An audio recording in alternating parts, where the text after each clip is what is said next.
And today, we continue to impeach you. We don't require a lawyer, and we don't expect any lecture from anywhere. Without deliberate much,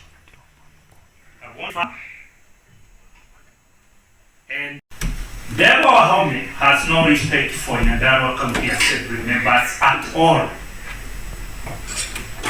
You cannot address honorable members like you are addressing school children during an examination rehearsal day. It is unacceptable. And today again, we shall impeach you, even after that long school teacher-pupil address.